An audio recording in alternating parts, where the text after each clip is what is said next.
5 राज्यों के चुनावों से एक इशारा ये मिला कि बीजेपी का दबदबा तो उत्तर में रहेगा, लेकिन दक्षिण में जलवा कांग्रेस का होगा।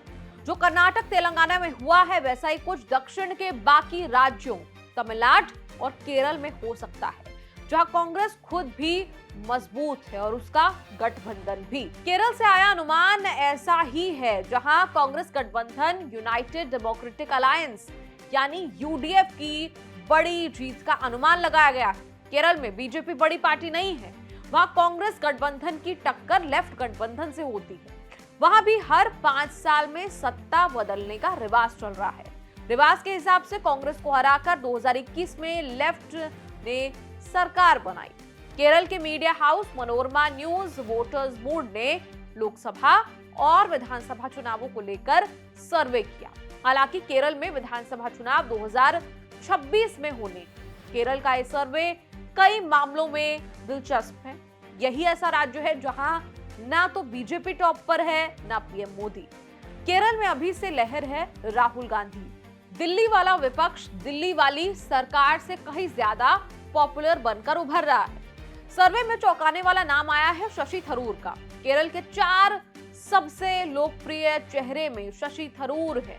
केरल में राहुल गांधी 47% से ज्यादा, मोदी 19% से ज्यादा, सीएम विजयन 11% से ज्यादा और शशि थरूर करीब 8% लोगों की पसंद है। 4 में से 2 नेता कांग्रेस के हैं। इससे कांग्रेस के जनाधार का अनुमान लगाया जा सकता है। इसी सर्वे में भारत जोड़ो यात्रा से कांग्रेस को बड़े फायदे का अनुमान लगाया गया है। केरल का सीएम किसे होना चाहिए, इसी सवाल के जवाब में शशि थरूर कांग्रेस के सबसे बड़े नेता बनकर उभरे हैं। हालांकि सीएम के लिए पहली पसंद मौजूदा सीएम विजयन बने हुए हैं, लेकिन दूसरे नंबर पर हैं शशि थरूर, जो कांग्रेस के सारे नेताओं को छोड़कर सीएम की रेस में शामिल हुए हैं। तीसरे नंबर लेफ्ट की नेता के शैलजा और चौथे नंबर पर कांग्रेस के वीडी सतीशन है। शशि थरूर कांग्रेस के हाई प्रोफाइल नेता माने जाते हैं। यूएन की नौकरी छोड़कर शशि थरूर कांग्रेस में और राजनीति में आए। केरल की थिरुवनंतपुरम लोकसभा सीट से 2009 से जीत रहे हैं। फिलहाल तीसरी बार कांग्रेस सांसद हैं। अक्सर थरूर की पॉलिटिकल लाइन कांग्रेस हाईकमान से अलग दिखती है, लेकिन पार्टी बुरा नहीं मानती।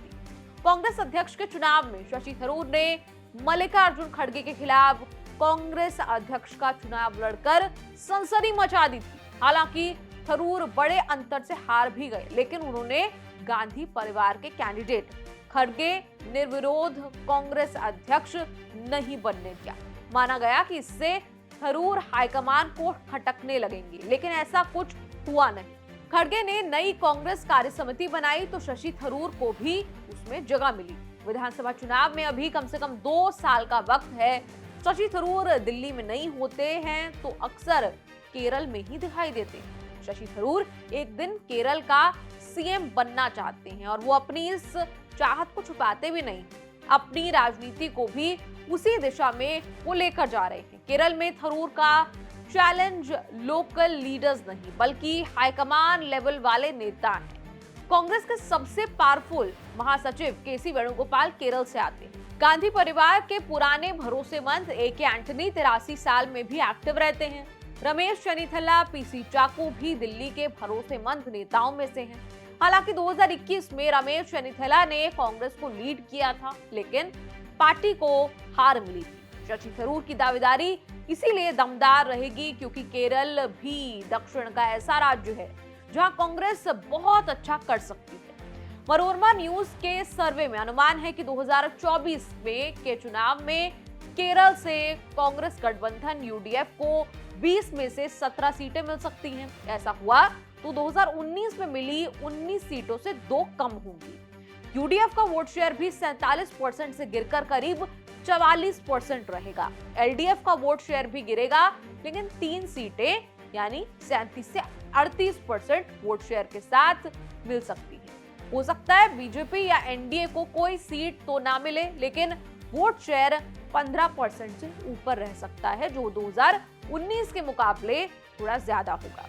इस पूरी रिपोर्ट पर क्या कहना है आपका, कमेंट्स में लिखकर जरूर बताएं और देखते रहिए न्यूज़ तक।